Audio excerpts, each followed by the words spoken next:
Kenapa kita harus selalu mendoakan ahli-ahli kita? Karena sebagaimana hadis Rasulullah Muhammad SAW itu dari riwayat an Ubaid bin Amr, qala yuftanu rajulani mu'minan wa munafiqan wa ammal mu'minuna fa yuftanu sab'an wa ammal munafiqu fa yuftanu arba'ina subahan. Jadi hadis ini adalah ketika seorang hamba Allah mukmin dan munafik itu ditentukan oleh Allah Subhanahu wa taala. Wa ammal mu'minuna yuftanu sab'an. Jadi kalau orang mukmin yang meninggal itu akan diuji sama Allah. Fayuftanu sab'an. Diuji selama 7 hari. Diuji sama Allah sama 40 hari. Diuji sama Allah selama 100 hari. Dan itu sudah ketentuan. Jadi ketika kita mati atau kembali sama Allah dalam barzah itu diuji, difitnah, ada siksanya kubur. Itu selama 7 hari, selama 40 hari. Wayuftanu sab'an, diuji sama Allah. Jadi kalau orang mukmin itu ujiannya 7 hari. Tapi wa munafiqun, dan orang munafik itu wayuftanu sab'ina subahan. Jadi dia diuji selama 40 hari. Orang munafik di alam barzah disiksa sama Allah segala macam. Maka Rasulullah Muhammad SAW itu menyampaikan, man ana lamayatin bijuratin wa dzikrin. Barang siapa, kalau kita tahu mayat itu minta pertolongan. Pertolongannya apa? Biqiraatil Quran. Jadi dengan membaca Al-Quran, wa dzikrin, dan membacakan kalimat dzikir dan yang lainnya. Itu kata Rasulullah SAW, istaujaballahu lahul jannah. Maka Allah memastikan ahli barzah yang dibacakan Al-Quran, ahli barzah yang dibacakan dzikir mengingat Allah, itu akan dijadikan ketentuan dia masuk surga Allah Subhanahu wa taala.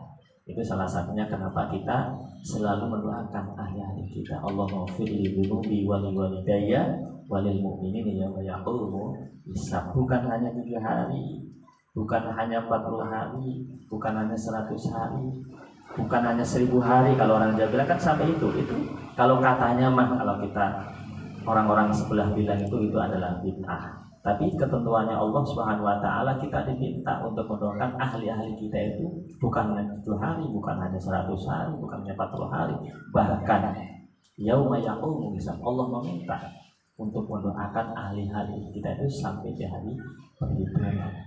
Maka seperti hanya ini malam, ya, seperti hanya ini malam kita duduk bersama dengan orang-orang soleh. Maka ada sebuah makalah mengatakan as-sa'adatu laysat fi aina takun.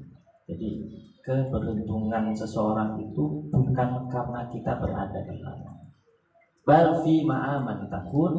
Tapi keberuntungan kita itu adalah selalu berkumpul dengan orang-orang yang soleh. Ya. Jadi balfi ma'aman takut, kita itu berkumpul dengan siapa? Jadi bukan karena kita berada di mana. Kalaupun Bapak ada di masjid, kalau cuma ghibah ngomongin orang, itu bukan orang yang beruntung.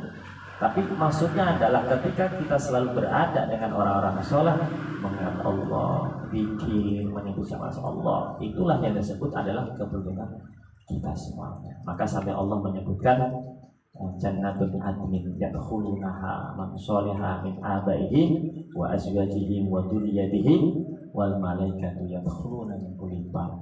Surga Aden itu akan diisi bersama dengan orang-orang yang soleh. Kalau sudah kita ditentukan masuk surga Aden, maka kita diberikan kesempatan min abaihim wa azwajihim wa dzurriyyatihim. Ajak tuh bapak-bapak kalian, ajak tuh istri-istri kalian, ajak tuh semua keturunan kalian untuk masuk surga Aden. Ya, kenapa ya? Jadi ketika kita di dunia ini kumpul dengan anak istri kita, kumpul dengan kakek nenek kita. Mungkin kalau sekarang, kalau seusia saya udah nggak punya kakek nenek Pak, sudah nggak ada semuanya. Tapi saya punya keyakinan, caranya bagaimana? Duduk dengan orang soleh, nanti akan dikembalikan, bertemu kembali. Sebagaimana kata Allah tadi, ya, jannatul adnin yadkhulunaha man sholiha min abaihim wa azwajihim wa dzurriyyatihim, disebutkan sama Allah situ. Ketika kita senantiasa duduk bersama orang soleh, ketentuan kita akan masuk surga Aden. Nah, surga Aden itu ada kelas VIP-nya. Mereka diberikan kesempatan untuk ngajak istrinya, ngajak semua keturunannya, dan bahkan anak-anaknya. Semuanya dibawa bareng, kumpul kembali. Jadi kalau orang meninggal itu kan sifatnya sementara, Pak. Jadi ketika seperti hanya Mbak Hartati, 100 hari dibagi sama Allah, meninggalkan suami, meninggalkan istri, anak-anaknya. Tapi kalau Mbak Hartati ini adalah orang yang solehah atau ahli yang masih hidup, orang yang soleh, akan dikembalikan. Caranya bagaimana? Ini duduk bersama dengan orang-orang yang soleh. Wal malaikatu yadkhuluna min kulli bab. Dan surga Aden itu, dari mana penjuru pintu surga Aden, malaikat masuk untuk melayani mereka dalam keluarga mereka. Perpisahan itu pasti ada, karena kata Allah, innaka mayyitun wa minhum mayyitun. Kamu akan mati, mereka pun akan mati. Itu sudah ketentuan Allah. Kita nggak bisa lari. Wajaat sakaratul maut, akan benar datang sebuah kematian itu bil haq, kata Allah itu. Kematian maut itu pasti akan datang, Pak. Ya, Pak, benar nggak, Pak? Kira-kira ada yang bisa lari nggak? Maka kata Allah itu disebutkan, ketika kita disebutkan bil haqqi dzalika ma kunta minhu tahid, kata Allah. Padahal kita sudah tahu kematian itu pasti akan datang, tapi kita mengingkari dan kita lari dari kematian itu. Maka kita pun harus siap. Fa idza jaa ajaluhum la yastahiruna sa'atan wa la